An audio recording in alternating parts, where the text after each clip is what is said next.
Hi, everybody, and welcome. This week I get to chat with John Cottrell. Now, John, a great action coach, but also a wealthy man in his own right. John, how are you doing today? Very good, Brad. Nice to talk to you. Now, buddy, obviously everyone can tell by the accent from the UK. Now, being very British, we're not allowed to talk about money, are we? We're not good at that, Brad. You know, the interesting thing about global conference is that when you talk about wealth, because that's really the focus of it, when did wealth become a real focus for you? Was it something you've always had? Is it something you had to learn? Where has it been for you? I'll definitely learn. I mean, if you think about it, I've been to every single global conference now this will be my 10th year in Action Coach. I've only missed one. Right. That was my mistake. And every year I can look back through the notebooks, they're all on the shelf there, and think about the lessons that come up time and time again. So, you know, when we sit down and we look at wealth, financial independence, and before we get to strategy side of things, let's just talk about financial independence. I know for me, I hit financial independence very early in life.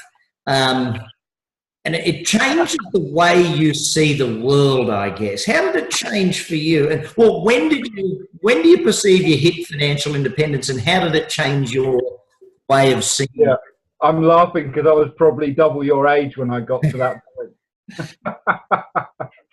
Look, I think though, the number, Brad. Yeah, if we look at the number of years of learning, though, you had less years of learning it than I did, but you had a foundation too, because you had a good income when you started learning this stuff. So tell me, when do you think it happened, and what was the feeling that you got from it?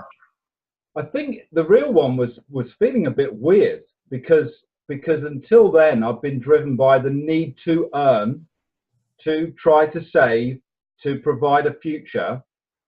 And then when I suddenly added up my asset numbers, it was like, wait a minute, the income from this and that. And I was like, oh my God, I've made it. Yeah. It sort of caught me by surprise. And yet when I look at my goals are on the wall, I suddenly realized every year my asset goals I was hitting and beating. It was like, wait a minute, there's something happening here. And it's compound effect. Anyway, we can go into that in Vancouver. Yeah. Look, you know, when you sit and you think about it, John, the day your income from your investments starts beating your income from your day-to-day work, as you said, it's kind of a weird feeling, because you sit there and you just go, well, hang on a sec, I actually don't have to go to work today.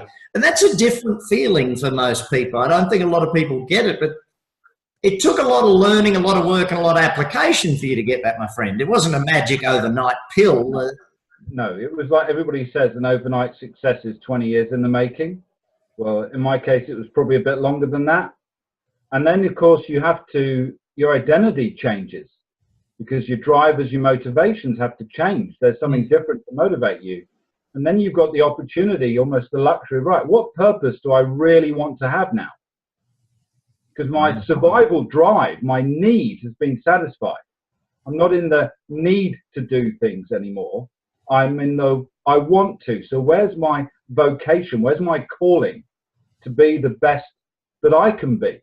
Now, you're both in shares and real estate. You're about 50-50, or you're more in real estate or more in shares? Bit more in real estate. Right. And growing the real estate pretty rapidly too. So when you come to strategy, like I go back to having an income and having assets and balancing that stuff. When did you really start measuring the two and setting asset-based goals and that sort of thing? It must be at least 5 years ago. Right. At least 5 years ago. The reason I had done that is because I realized, despite some very lucky breaks in investing, and of course the luck, you don't get the luck in investing unless you're actually investing, right? So you have to be there to be lucky. Yeah.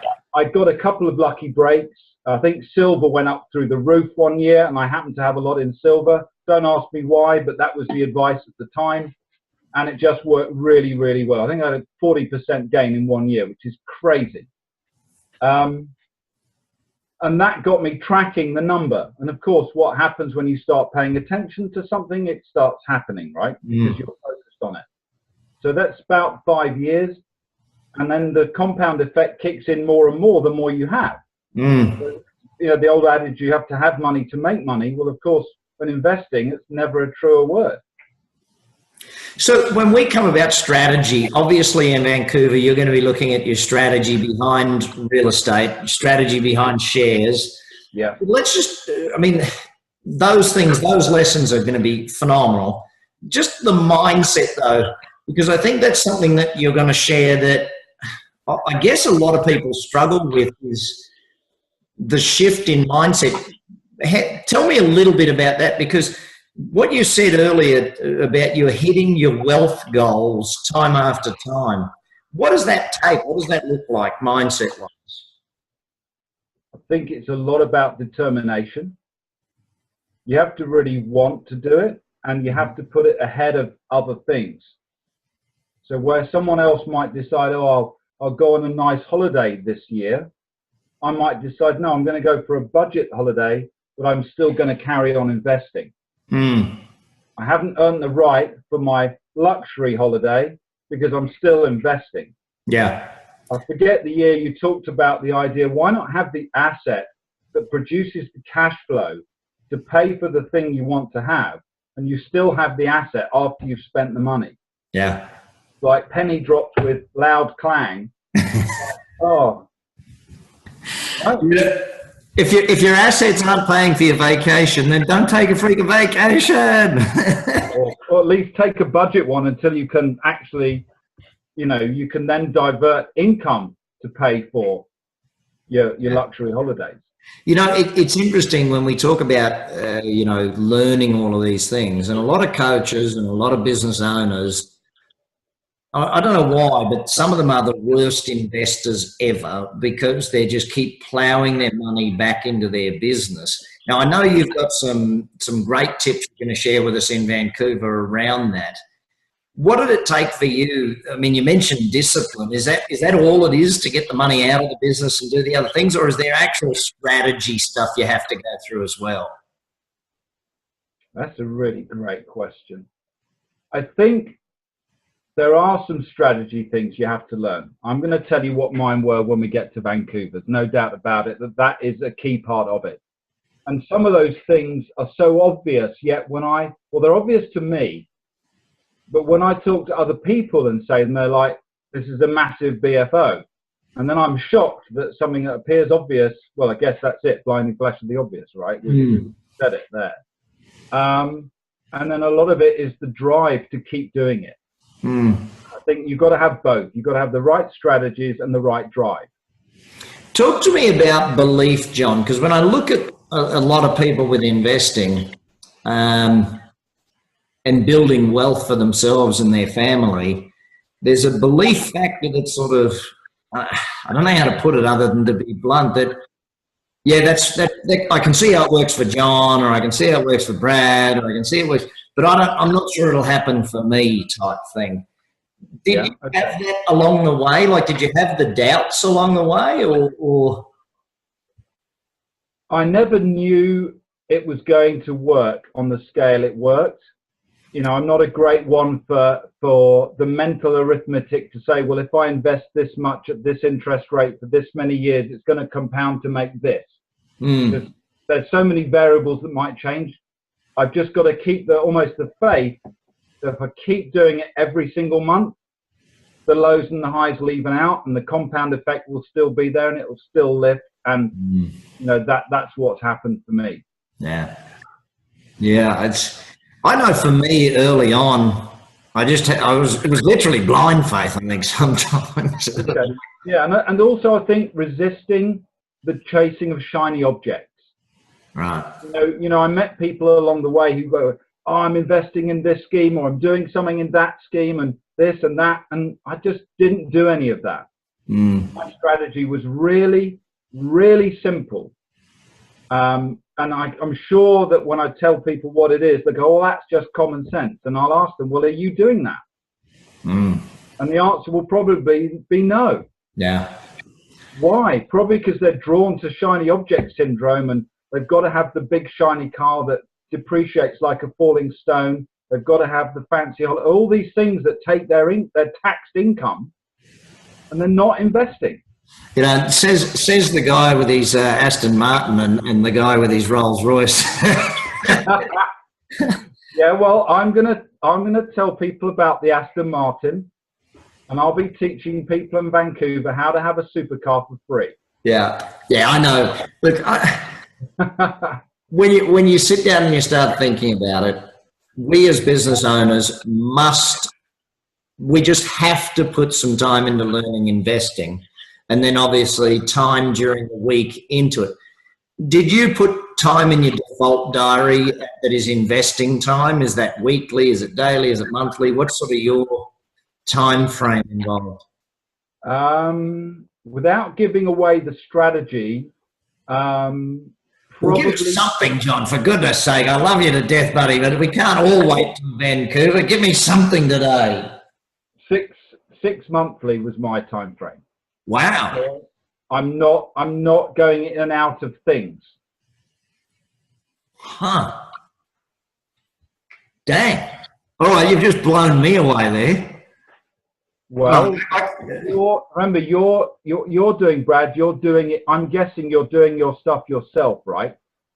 Well, I now have people that buy my houses for me, but then again, I guess we're buying houses pretty dang regular and buildings pretty dang regular. So there's a particular type of person that I have that does my stuff for me. Huh. Yeah, that's just blown me away, John. That's brilliant. I can't wait now. It's kind of exciting. You know, when you talk building financial freedom, I guess time freedom is a big part of that. So if you've got a strategy that doesn't take a lot of time, makes it all the better. Okay, now that's a really great prompt. So I've done a lot of talks to property investors over the years. And one of the things I cannot understand for the life of me is I meet a property investor, then they tell me how many properties they've got. I look down at their shoes and see they're really old and scuffed. So it tells me they don't really have a lot of money, because who would wear worn out, uncomfortable shoes if they really didn't have to? And then they tell me they manage all their properties by themselves. And I ask them, but surely all you've done is you've left your job and now you've invented another job looking after property. You haven't got any passive income because you're doing it all yourself. So having seen that so often, drilled it into me that if I have property, it will be 100% passive or not at all. And the yield must work passively. Right. Don't do what most people do, which is count the yield and then forget to take off what it costs you to run your own portfolio. Because that's nuts. You've just given yourself another job. Yeah. Oh, I can see the passion kicking in now, just Mr. Cottrell. I can see the passion kicking in. People are deluding themselves on crazy strategy. Oh, I remember in the early days managing my own houses. That was such a great time. Oh, I can't think of much worse than dealing with that stuff. But anyway, now, hence why I bought a share of a property management company here in the States, down in Texas. Is, you know, that makes a lot of sense for me. I did it wrong the first time, Brad. You know, overall, obviously, coaches, there's no reason for a coach not to want to learn wealth. I mean, you've got to learn that, and you've got to have a strategy of putting money aside. I mean, I've taught for many years for business owners to develop a separate account, like the profit account type thing. Is that something that is important, you think, of having a method of the money just going into investing no matter what? Yeah, definitely. How did you do that? Did you pick one or two clients to pay into that account, or did you pick a bunch of clients? Or just set a standing order up, or a direct debit, automatic transfer. So it goes, pay yourself. Say? Got to be out of my hands and out of my sight. Right. Yeah, that pay yourself first philosophy is if it's in your account, you're going to spend it. If it's not in your account, you won't spend it. Right. No. But look, you've obviously gone and done this, and I think that there's a lot of people that want to do it. it's a matter of not just learning how, it's a matter of making the decisions to do that. Do you think that those decisions are actually pretty easy to make and we just put them off? Or do you think that we put them off because they are a tough decision? Which side of the fence do you sit on? I think not enough people think about it. They reckon the average age someone actually thinks about planning for their retirement is 47 years old. Really? Right. So that tells you that they've lost 30 years of, maybe 25, 30 years of the compound effect if they had been investing to that point. Dang. So I think people are living in deluded that they don't even think about it. They put it off till tomorrow. Yeah. And then it's too late. Yeah, it's like I can learn this next year. Right. Yeah, I don't need to learn it now. I can learn it next year. I've got plenty of years to come. Yeah. What's the book, the number, Lee Eisenberg? Oh, 10,000.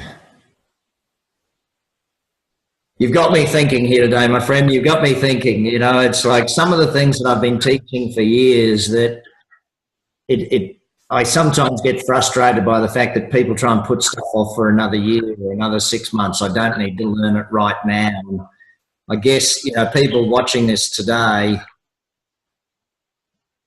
I don't know how to get through to them other than say, just hurry up, get to this conference, learn from this man. I mean, well, Brad, you've been repeating yourself for 22 years or 23 years, right? Yeah, it feels that way. And if I referred going back to the notes, sometimes we as human beings, wherever we are on the journey, we're not ready to hear it the first time. We need to hear it a number of times, and then suddenly the penny drops. And it's like, damn, Brad told me that 2 years ago, and I sort of heard it, but I ignored it. The second time I heard it, I was sort of getting it a bit, and the third time it's like, oh, I've got to do something with that. Unless you keep exposing yourself to these kind of messages, you're really reducing your chance of learning it properly, which means I've got to do something with the information. That's why I keep coming to Global, because I want to keep learning from the best people. Yeah. Look, I'm super excited about it because, you know, not only are we as coaches learning about wealth, but, you know, as a team, we voted last year to bring our clients along because they need to learn wealth with us. And yourself, Stevie Leach, Sharon Lecter, who I cannot wait to learn a lot from, my buddy Troy Casey, the king of the law of attraction, Michael Lozier. You know, it's going to be a fun time. I'll be teaching as well a little bit.